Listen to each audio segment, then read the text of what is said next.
Avoir zéro ami, c'est pas forcément ce que tu crois. Et si c'était même un signe d'intelligence supérieure? Alors, spoiler alerte, cette vidéo va te montrer pourquoi certaines personnes vivent parfaitement bien sans cercle social massif et pourquoi la société a tout faux sur la solitude. Parce qu'il y a une différence énorme entre être seul et se sentir seul. Et à la fin, tu vas comprendre un mécanisme psychologique que 99% des gens ignorent complètement. La vérité que personne n'ose dire. La pression sociale autour de l'amitié est insupportable. Depuis qu'on est gamin, on nous martèle qu'il faut avoir plein de potes, être populaire, sortir tous les week-ends. Résultat, des millions de personnes se forcent à maintenir des relations superficielles juste pour cocher une case imaginaire. Mais voilà le truc. Une étude de l'Université de Londres publiée en 2016 a révélé quelque chose de fascinant.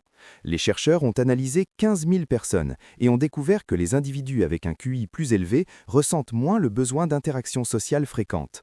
Pas parce qu'ils sont asociaux, mais parce que leur cerveau est câblé différemment. Le paradoxe de l'intelligence sociale. Les personnes très intelligentes trouvent souvent les conversations superficielles épuisantes. Petit talk sur la météo, discussions répétitives sur la dernière série Netflix, pour eux, c'est une perte d'énergie monumentale. Leur cerveau cherche constamment de la stimulation intellectuelle profonde, pas du divertissement social basique. Et ça crée un décalage. Pendant que la majorité des gens rechargent leur batterie en socialisant, ces individus se rechargent dans la solitude. C'est pas de l'arrogance, c'est juste une différence neurologique fondamentale. Les 3 profils psychologiques méconnus. Maintenant, parlons des vraies raisons pour lesquelles certaines personnes ont peu d'amis. Spoiler numéro 2, c'est rarement ce que tu imagines. Les hyperconscients. Premier profil. Les personnes hypersensibles aux dynamiques sociales. Elles captent chaque micro-expression, chaque sous-texte, chaque tension non dite dans un groupe. Résultat, une interaction de 30 minutes les épuise comme si un venait de courir un marathon mental.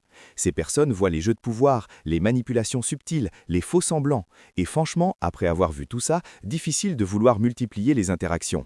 Une étude du Journal of Personality and Social Psychology de 2018 montre que 30% de la population possède ce trait de sensibilité accrue. Pour eux, moins d'amis signifie plus d'authenticité.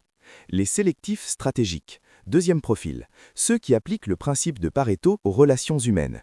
20% des personnes apportent 80% de la valeur relationnelle. Pourquoi perdre du temps avec 50 connaissances quand 3 vrais amis peuvent suffire? Ces personnes ont compris un truc crucial, la qualité écrase la quantité. Maintenir des amitiés demande du temps, de l'énergie émotionnelle, de l'engagement. Autant investir ses ressources dans des relations qui comptent vraiment. D'après une recherche de l'Université d'Oxford menée par Robin Dunbar, notre cerveau peut gérer environ 150 relations stables. Mais seulement 5 personnes constituent notre cercle intime réel. Les sélectifs stratégiques ont juste optimisé leur cercle social avant tout le monde. Les indépendants psychologiques. Troisième profil, ceux qui ont développé une indépendance émotionnelle complète. Leur validation ne vient pas de l'extérieur, zéro besoin d'approbation sociale pour se sentir légitime. C'est probablement le groupe le plus incompris. La société interprète leur indépendance comme de la froideur ou de l'arrogance, mais en réalité, ils ont juste atteint un niveau de développement personnel que la majorité n'atteindra jamais. Une publication dans Psychological Science de 2020 démontre que l'indépendance émotionnelle est corrélée avec une meilleure santé mentale, moins d'anxiété et une satisfaction de vie supérieure. Ironique, non. Le mensonge de la solitude toxique. Maintenant, il faut clarifier un point massif. Il y a une différence entre solitude choisie et isolement subi. L'isolement forcé détruit. Quand quelqu'un veut des connexions mais n'y arrive pas, ça crée une spirale de dépression, d'anxiété sociale, de perte de confiance. Les effets sur la santé sont comparables à fumer 15 cigarettes par jour, selon une étude de Brigham Young University. Mais la solitude choisie, complètement différent. C'est un espace de création, de réflexion, de croissance personnelle. Les plus grands penseurs, artistes, inventeurs de l'histoire étaient souvent des solitaires. Einstein, Newton, Tesla. Coïncidence? Absolument pas. Ce que ça dit vraiment de toi. Si tu te reconnais dans ces profils, arrête de culpabiliser. Avoir peu d'amis ne fait pas de toi quelqu'un de cassé. Ça fait de toi quelqu'un qui comprend ses besoins réels.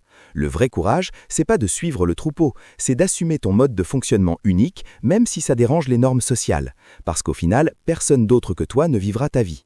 La prochaine fois que quelqu'un te demande pourquoi t'as pas 50 potes sur Instagram, tu sauras quoi répondre. Ou mieux encore, tu t'en ficheras complètement. Si cette vidéo t'a ouvert les yeux, un petit pouce bleu fait toujours plaisir. Et abonne-toi si tu aimes le contenu qui sort des sentiers battus.